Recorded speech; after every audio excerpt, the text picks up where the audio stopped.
Hello and welcome to my channel.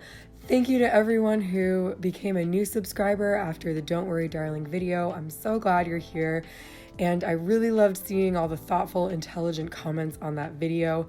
There is a super glitch going on with my account right now where I'm not able to reply to or comment on my own videos. It's really annoying. I really hope that YouTube helps me fix it soon. But in the meantime, thanks for being here, and if you like what you see, subscribe. A lot of people asked me if I was going to see Blonde, the new Andrew Dominik movie based on a Joyce Carol Oates novel about the real person Marilyn Monroe. I realized that I'd grown up hearing Marilyn Monroe's name and seeing her face, but I'd never actually seen a Marilyn Monroe movie. I did a little Marilyn Monroe research before diving into this new 3-hour film.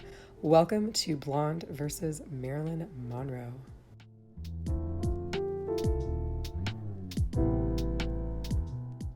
What? Who let them use chalk duster?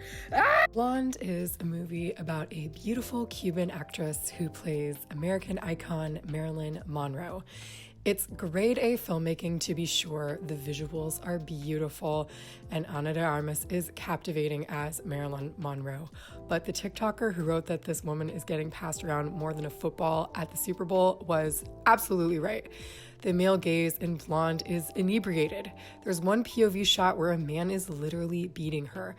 The entire film is basically Ana de Armas crying topless. The daddy issues are comically inescapable. Marilyn is the only female character in this movie besides her sick mama. I personally felt disgusting after watching Blonde. Blonde is difficult to watch because of all the trigger warnings I listed at the beginning of this video, but it's also difficult to watch because it feels like there's a massive disconnect between the character Marilyn Monroe and the person Marilyn Monroe. Blonde, a novel, is really more of an unauthorized biography / fan fiction.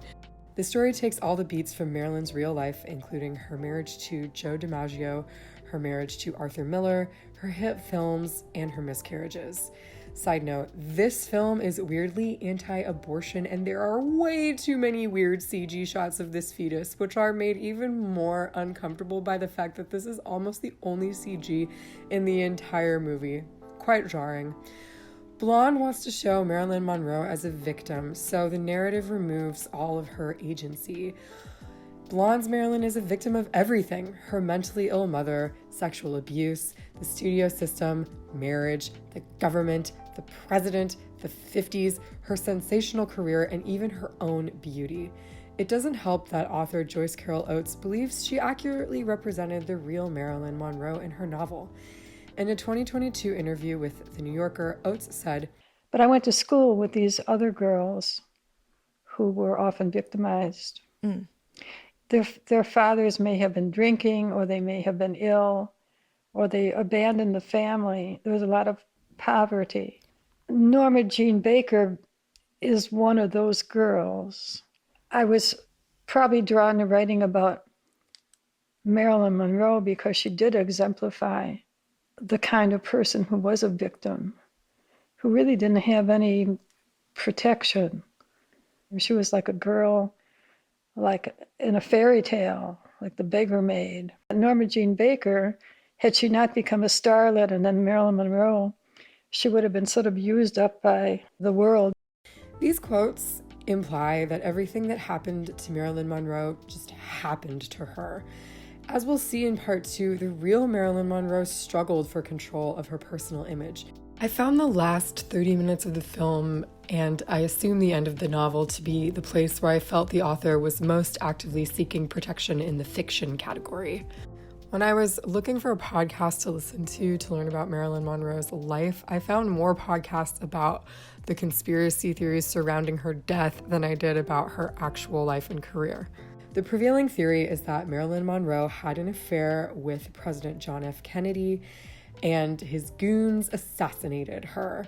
I'm not here to weigh in on that, but I do think it's pretty messed up that people would rather believe a rich, beautiful, successful woman was murdered than that she was suffering from depression and addiction and ended her own life. Blonde, the movie, is mercifully less heavy-handed with the murder conspiracy theory than Blonde, the book. but it still handles her barbiturate addiction in upsetting and dehumanizing ways. By the end of the film, her character can't even walk.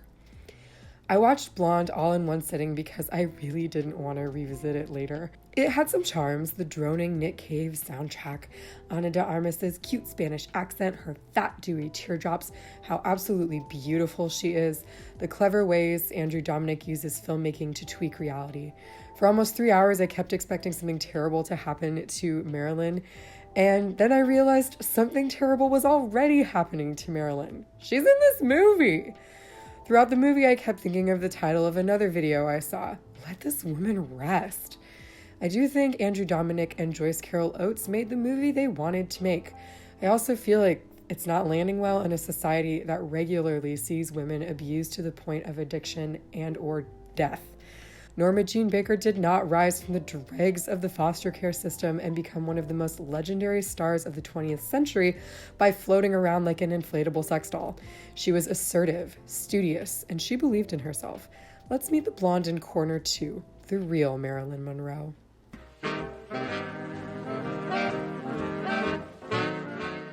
The one consistency I found throughout my research on Marilyn Monroe was that people projected their ideas onto her. Men saw her as a sex symbol. Women saw her as an it girl. Studios saw her as a cash cow. Elton John saw her as a candle in the wind. Joyce Carol Oates saw her as a victim. Andrew Dominik sees her as Ana de Armas. And I like to see her as a bad bitch. She married her first husband, her next-door neighbor, at 16 to escape the foster care system and divorced him as soon as she got a career. She started her own production company, Marilyn Monroe Productions, so she could have greater control over her creative partners and projects. They only produced one film, but still pretty cool.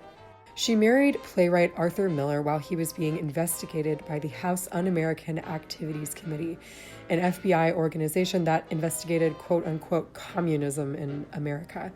I don't think people realize how badass of a political statement this marriage was. Anti-Semitism was rampant in the 1950s. After Marilyn Monroe converted to Judaism to marry Arthur Miller, the FBI opened a file on her, and Egypt banned all her films.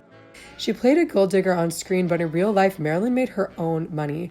She was one of the first actors to negotiate residuals and only agreed to make Some Like It Hot after the studio agreed to pay her 10% of the film's profits on top of her paycheck.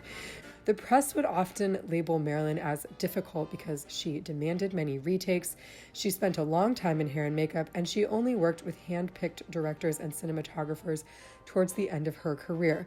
It takes someone who is very assertive to make demands like that on a movie set, especially a woman in the 50s. Marilyn saw herself first and foremost as an actress. I watched 3 films for research: Gentlemen Prefer Blondes, The Prince and the Showgirl, and Some Like It Hot. I thought the punchline in Gentlemen Prefer Blondes was particularly clever. In one of the final scenes, Jane Russell impersonates Marilyn Monroe's character Lorelei Lee so Marilyn Monroe can run away with her diamond tiara. Russell shows how unbelievably easy it is to play Marilyn Monroe. The blonde hair, the breathy voice, the doe eyes, the swishy walk. Gentlemen Prefer Blondes is where Marilyn utters her famous quote, "I can be smart when it's important, but most men don't like it."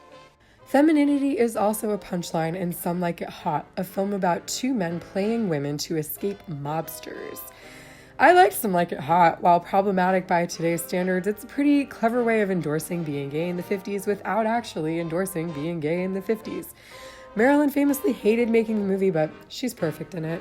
A 1962 interview with Time magazine includes this brush with a reporter. Once I slangily asked her how she cranked up to do a scene, I was instantly confronted by queenly outrage. I don't crank anything. I'm not a Model T. I think it's kind of disrespectful to refer to it that way. Frick yeah, Marilyn, it's super disrespectful to refer to a woman as cranking up for a scene. I don't think someone who is bossing around film directors and calling journalists disrespectful was also doing the baby voice and playing the victim in her private life, the way Marilyn Monroe does in Blonde. I think it's pretty openly accepted that Marilyn Monroe had a persona the same way Paris Hilton does. Marilyn Monroe was smart. She knew what men wanted, and she knew how to play an audience. Being a woman in the time of Marilyn Monroe straight up sucked. In the scene from Gentlemen Prefer Blondes where she sings Diamonds Are a Girl's Best Friend, the women are literally used as furniture. Marilyn did her best to navigate a cruel, sexist world with dignity and autonomy.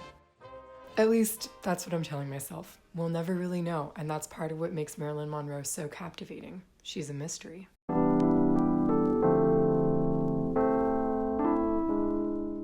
I do think Blonde raises an important question. Is it ethical to depict real people in fictional ways?